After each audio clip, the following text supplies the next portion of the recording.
To all of my patrons on Patreon, Patreon is down. I can't post anything on it. It does have a little slot that says edit, but that's for the previous video I put on there days or weeks ago. So all I can do is wait until they fix it. I looked around on the net to see what's wrong, and a lot of people are complaining and wondering, is it down? Is it down? What's wrong? And yeah, it's down. Meanwhile, here's a public video for everybody. My friend Benny Wagoner, retired judge here in Fairfield, has another perspective of the phase transition I thought I'd present to you. His idea is that the laws of nature have been as if asleep or lethargic or unavailable to us during these last 5,000 years of Kali Yuga, and that only now are these laws awakening.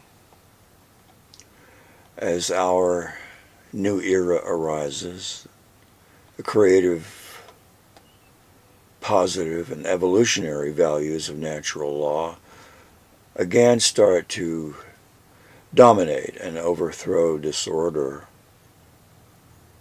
We see this purifying influence of natural law rising all around us, not so much as overt spirituality, which is actually very subtle, and in ultimately the hearts and minds of those who are getting enlightened, but in the collapse of the old world of disorder.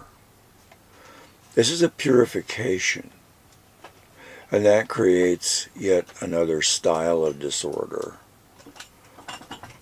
When we sweep out the house, the dust rises.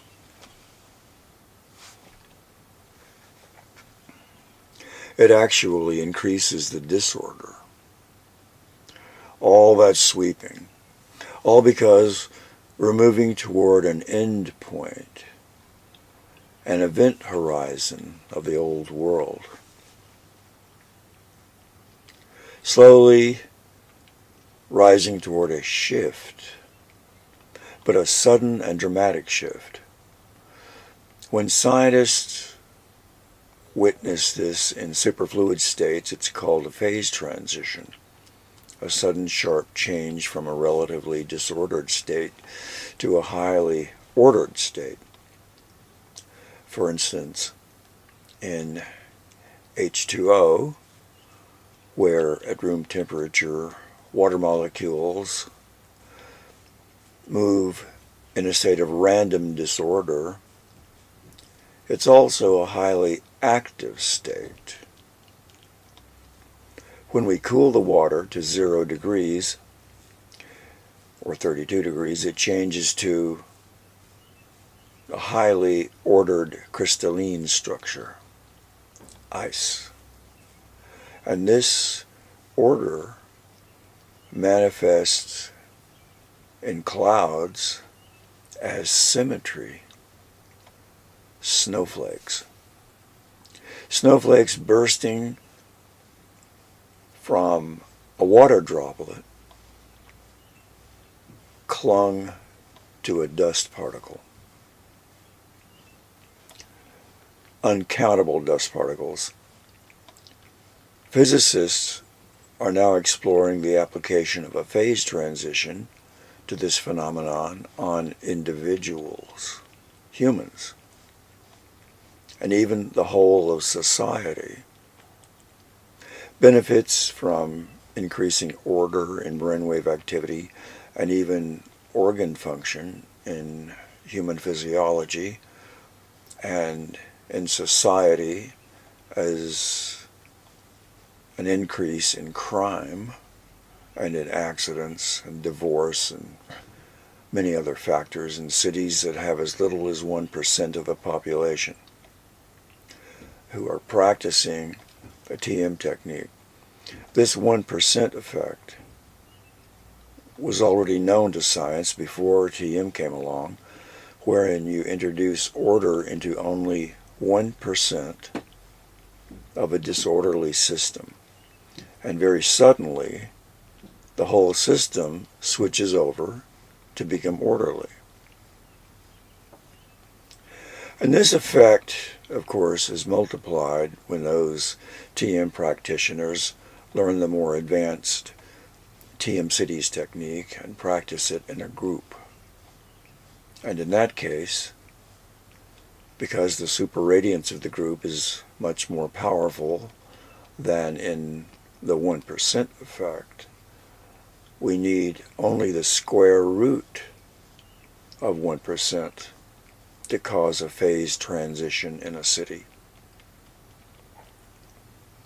And we did it for the whole world in 1983 with 8,000 Siddhas who came here to Iowa for 3 weeks beginning December 17th, 1983, people from all over the world. And the data we gathered shows even greater declines in disorder by using the TM cities. Crime, accidents, divorce, and all that during the time the group assembled for 3 weeks. Maharishi called it a taste of utopia, and he flew out here to be with us during that time because it was such a special event and lectured to us every day. And so it was a taste of utopia. A system as if reaches a breaking point, a critical mass, and suddenly there's a shift from disorder to order. And because of that great contrast, the change is tumultuous. And that is what is going on now. Not just in our nation, but all over the world. World economies are now in a great state of chaos. Politically, economically, and in the minds of men. You might have seen strangers pop up on YouTube, novices who are bewildered that they don't understand what's happening to the world, and more importantly, they don't understand what's happening to them. Why their attitude about life is changing. How they want to be alone now. How they want to be away from the collective calamity around them too. That's a sign their consciousness is rising and preparing for something very important, very profound. And it's rising profoundly and influencing them so drastically that they feel compelled to tell the world about it. They go on YouTube and explain how they are changing. Dr. James L. Lovelock has proposed that the Earth is a vast intertwined ecosystem. Each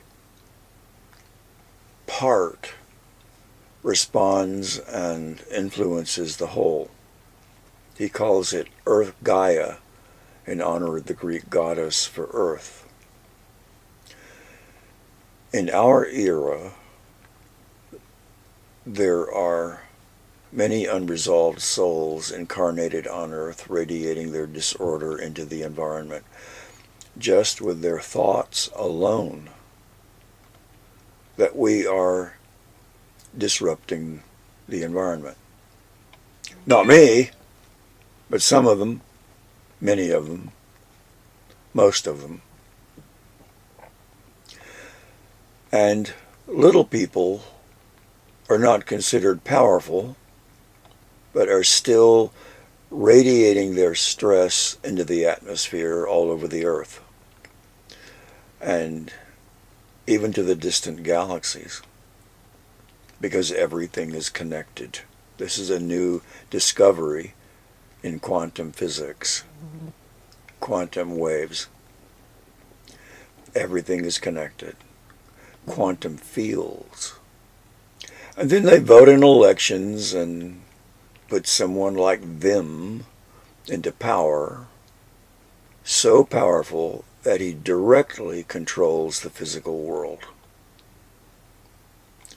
So on all levels of life, the material world with chemistry, that is bombs and gases, and in more subtle and more powerful ways with disturbing the consciousness of others on the earth, even through subtle levels of the relative world and atomic structure, other weapons. We can feel it when these people walk into a room, what they are radiating, and that's when it's time to leave. That's why it's important to cede to the Vedic axiom, keep the company of the wise, and to radiate perfect order into the environment by finding a way to nullify that disorder by experiencing that perfect order within us. Infinitely perfect. And then radiate that.